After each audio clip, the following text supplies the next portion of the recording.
What's going on, everyone? The Los Angeles Lakers are coming off of a very important win against the New Orleans Pelicans, and their next games are back-to-backs against the Detroit Pistons and the Utah Jazz. The Lakers don't play till Tuesday the 13th, which is tomorrow, depending on when you're watching this video. Maybe it's already here, but they will play the 13th and 14th against the Pistons and the Jazz. Two games that the Lakers absolutely need to win. Go on a bit of a 3-game win streak going into that Warriors game. Get 4 games over 500. That would be beautiful. That would be great. But the reason I even want to talk about this and mention this is because the Lakers are in really good shape. As I mentioned, they have the Detroit game, the Jazz game. After that, they basically are going to get quite a bit of rest. So they're already, again, getting 3 days of rest between the back-to-back with the Nuggets and the Pelicans going into that Pistons-Jazz game.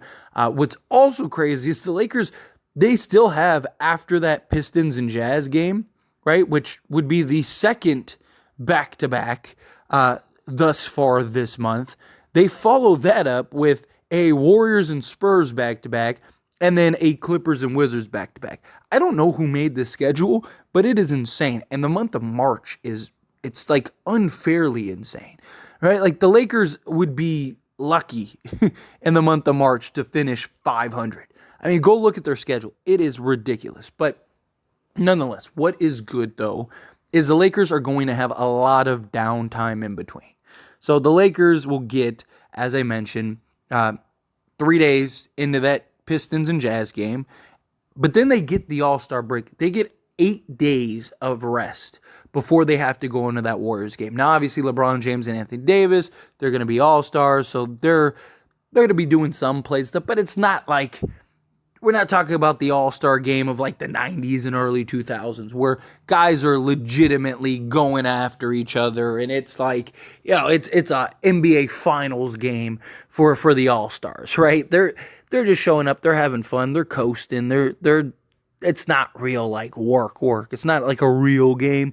Even when they kind of like, you'll see some of those games, they'll lock down the final 2 minutes or whatever. You don't really have to worry about any of that stuff. But what you do get is you get all the guys a little bit of rest, a little bit of breaks, especially LeBron James and Anthony Davis more than anything. LeBron James and Anthony Davis need this rest. They need this time. Knock on wood, they've been incredibly healthy thus far this season, which is really good. And if we're going to win, it's on the back of LeBron James and Anthony Davis. And I keep saying it, right? Get to the playoffs. If they get to the playoffs, then the Lakers, I will take my chances.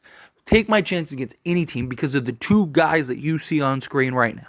LeBron James and Anthony Davis are still those guys.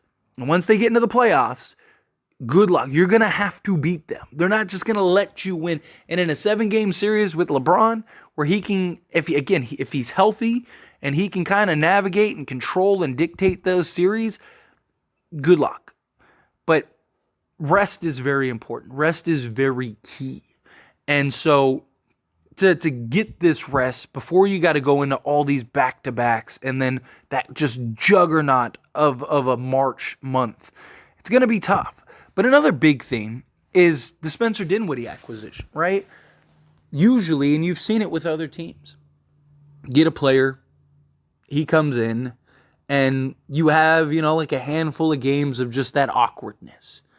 Right? They're not like super over aggressive because they don't want to like step on anyone's toes. They're trying to figure out their role. They're trying to figure out their fit. The coach and the team and the organization, they're trying to figure stuff out. But with the Lakers, they acquired him and they have 3 days of just familiarity. And then after that, you get the back-to-back, as I mentioned, against the Pistons and the Jazz. But then after that, you get 8 days of continued relationship building, familiarity, right? Chemistry, which Spencer Dinwiddie is also worth noting, has played with like half the roster. He's played with Taurean Prince, D'Angelo Russell, Rui Hachimura, Christian Wood, right? Like he has these already established built-in relationships. He's coming in, fitting in, finding his role, finding his groove, finding his fit. He won't get as much time with LeBron James and Anthony Davis as he will the others, but look, it's LeBron James and Anthony Davis. It's not that complicated. It's not that complex, right? Get to your spots. LeBron James will find you. When in doubt, give the ball to LeBron. It's not really a tough concept, right? Anthony Davis, when you have the ball, pick and roll actions, they'll develop that chemistry. I'm not worried about that. But Spencer Dinwiddie getting all this time to where it's not like in most situations where they're coming in and it's like, oh, you're going to play 5 games before you really get a chance to build that chemistry.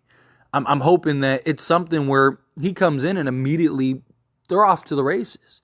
I'm hoping it's something he comes in and there's not really much of this like in between time or this downtime or anything. I'm hoping, because look, we need him. And his role shouldn't be that complex. Hit shots, play defense, right? Make plays for others. Do what you've done your whole career. It's what you need from Spencer Dinwiddie. You're not asking him to reinvent the wheel here. You're simply asking him to, hey, the success that you've had and how good you've been in situations? Yeah, well, we need you here. We need you to do that. Go be free. Do your thing. And I believe he will have success. But this is a real moment of momentum building. I really like this team still, right? Did I want changes and upgrades? Of course. But this is a team that I've always maintained has talent. They have pieces that you look at and you go, man, like we could do something. We've seen the glimpses of brilliance. We've seen what this team looks like when they feel like they're playing for something. And a lot of people feel like, oh, the Lakers will turn it on come the postseason, and I do to an extent, but you still have to get there. And you still want to develop good habits. And you still you don't want to fall into this trend that can come and bite you in the behind. And here's the thing, if the Lakers finish as like the 9th or 10th seed, I don't know. I just don't know how confident I am in the Lakers at that point. Because, yes, could they win 2 straight games to get into the postseason? Sure. But then even when that happens, now you have to not only win those 2 games to get into the postseason, but you have 2 extra games and you've played twice as hard. And now you got to go win a 7-game series against one of the best teams in the league. It's not easy. And also, you run the risk of anything can happen. Right? The whole thing about the Lakers, let's say the Lakers play whomever, right? Let's say they play the Jazz or whatever, right? Now, 9 out of 10 times, the Lakers might beat Utah. But if that one time Utah just shoots the lights out, guess what? You're going home. Good luck to you. I mean, right now, it would be the Lakers versus the Warriors. Again, I think the Lakers can beat the Warriors, but look, it wouldn't be far-fetched to think that Steph Curry and Clay and the guys could just shoot the lights out for one game and send you home. And then even then, after that, you could end up playing the Kings and the Mavericks. Which again, 2 teams that they could get hot and send you home. So the Lakers need to, bare minimum, they need to get to that 7th or 8th spot. Bare minimum. Because that at least gives you 2 chances to get in, where you just have to win 1 game. But ideally, you got to get to that 6th seed. You got to overtake the Mavericks, the Kings, and the Pelicans. You do, right? Because could you overtake the Suns? Sure, but I think the Pelicans, the Kings, and the Mavericks are the most likely for you to overtake. And you're 3.5 games back of the Pelicans, 3 games back of the Kings, and 2.5 back of the Mavs. So you're not that far. Well, Mavs, you're kind of like 3 games just because Mavs have the tiebreaker against you. So, but look, the Lakers do what they're supposed to do. They lock down, they focus, they bring energy, intensity, effort, play the way that we know that they can play. They're going to win a lot of games. Lakers have a very favorable, outside of the back-to-backs, they have a very favorable rest of February. Close this month strong. Put yourself in a position. Get into March and let's go. Take this time to rest and, get acclimated to make this push for the season, right? But anyway, as always, this is a discussion. Pass the question to you. Let me know your thoughts and opinions down in the comments below. What do you think? How do you feel? Do you like that the Lakers are gonna get through the Pistons and the Jazz game? Then you get like a week's rest. Is that something that you're excited for? Is that something that you think is going to be big and impactful? Do you think not that much? Again, however you feel, whatever your thoughts are, I would love to hear it. So let me know down in the comments below. That being said, if you haven't liked this video, hit that like button. Helps me a lot. Lets me enjoy these types of videos, and I truly appreciate it. If you're not subscribed to the channel, hit that subscribe button. Turn on the bell notifications. Appreciate y'all. See you in the next one. Thank you.